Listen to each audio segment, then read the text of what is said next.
Bonjour et bienvenue. Se constituer un patrimoine, ça peut paraître une montagne. Mais en réalité, la clé, c'est souvent la régularité, même avec de petites sommes. Dans cette analyse, on va décortiquer tout ça et voir comment faire grandir un capital, tranquillement, pas à pas. C'est parti. Alors, première question à se poser. L'argent mis de côté chaque mois, que fait-il? S'il reste sur un compte courant ou même sur un livret qui rapporte des miettes, eh bien on peut dire qu'il est en train de piquer un somme. Et c'est là que le bas blesse. Parce qu'avec l'inflation, un euro qui ne travaille pas, il perd sa valeur, tout simplement. Le café d'aujourd'hui sera plus cher demain. Donc, ne rien faire, c'est accepter une perte silencieuse, mais bien réelle. Bon, la bonne nouvelle, c'est qu'il existe une stratégie vraiment fondamentale pour contrer ça et faire en sorte que cet argent se mette enfin au travail. C'est ce qu'on va voir tout de suite, comment on réveille son épargne. Et cette méthode, ça s'appelle le dollar cost averaging, ou plus simplement, l'investissement programmé. L'idée est simple comme bonjour. On investit une somme fixe, tous les mois, en pilote automatique. Que le marché soit euphorique ou en panique, on ne change rien. Ça permet de lisser le prix d'achat sur le long terme et surtout, ça enlève tout le stress de devoir deviner le bon moment. La clé, c'est la régularité. Point final. Et c'est là que ça devient vraiment intéressant. Comment est-ce que de petites sommes, mois après mois, peuvent se transformer en un capital significatif? Eh bien, c'est grâce à un phénomène hyper puissant qu'on appelle l'effet boule de neige. Cet effet boule de neige, son moteur, ce sont les intérêts composés. Pour le dire simplement, c'est le moment où les gains que l'on a déjà faits commencent à générer eux-mêmes des gains. L'argent travaille, puis les fruits de ce travail se mettent aussi à bosser. Et là, la croissance s'accélère de manière exponentielle. Pour vraiment saisir la puissance de ce truc, le mieux c'est de regarder une simulation. On va comparer différents scénarios pour voir ce qui pèse le plus lourd dans la balance, le montant investi chaque mois, ou bien la durée de l'investissement. Et vous allez voir, les résultats sont assez bluffants. Alors, regardons ces chiffres. Premier scénario, déjà c'est parlant. Avec 100 € par mois sur 20 ans, on verse 24 000 € de sa poche, et à la fin on a plus du double. Pas mal, mais le plus fou c'est quand on compare les deux dernières lignes. C'est là que la magie opère. C'est un peu la fable du lièvre et de la tortue version finance. Le lièvre, c'est celui qui met le paquet, 350 € par mois, mais sur une durée plus courte. La tortue, elle, y va plus doucement, 200 € par mois, mais elle tient la distance. Et au final, c'est elle qui gagne, et de loin.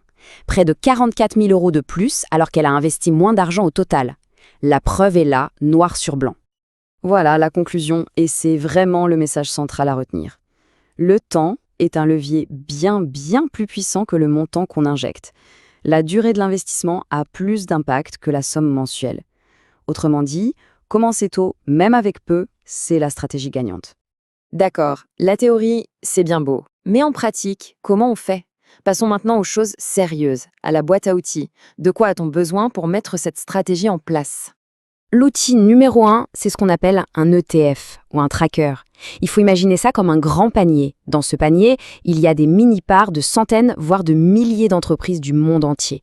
En achetant une seule part de cet ETF, on devient propriétaire d'un petit bout de toute l'économie mondiale. C'est une diversification instantanée avec des frais vraiment minimes. La simplicité à l'état pur.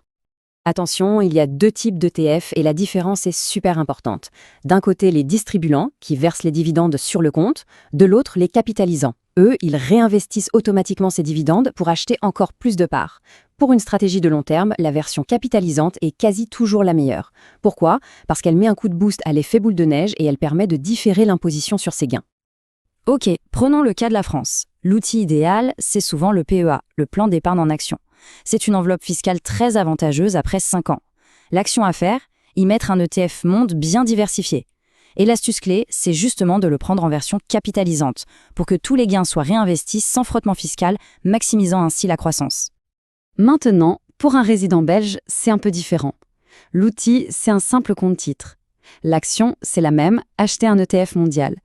Par contre, ici, choisir un ETF capitalisant, ce n'est plus une simple astuce, c'est une nécessité absolue.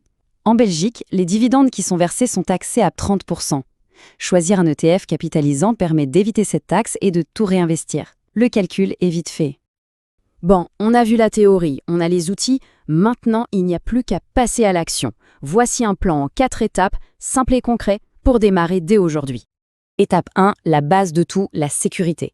On se constitue un matelas de sécurité, un fonds d'urgence. Étape 2, on automatise. On met en place une virement mensuel juste après la paye et on oublie. Étape 3, la simplicité. Un seul ETF mondial, c'est tout ce qu'il faut. On ne joue pas à la loterie des actions. Et enfin, l'étape la plus dure mais la plus importante, la discipline. On s'engage sur le long terme, minimum 10-15 ans, et on laisse le temps faire son œuvre. Voilà, la stratégie est là. Elle est simple, elle est accessible. Tout repose finalement sur 2 piliers, la régularité et le temps. Alors on termine sur cette question, une boule de neige ça commence toujours tout petit. Avec le temps, en quoi la sienne pourrait-elle se transformer ?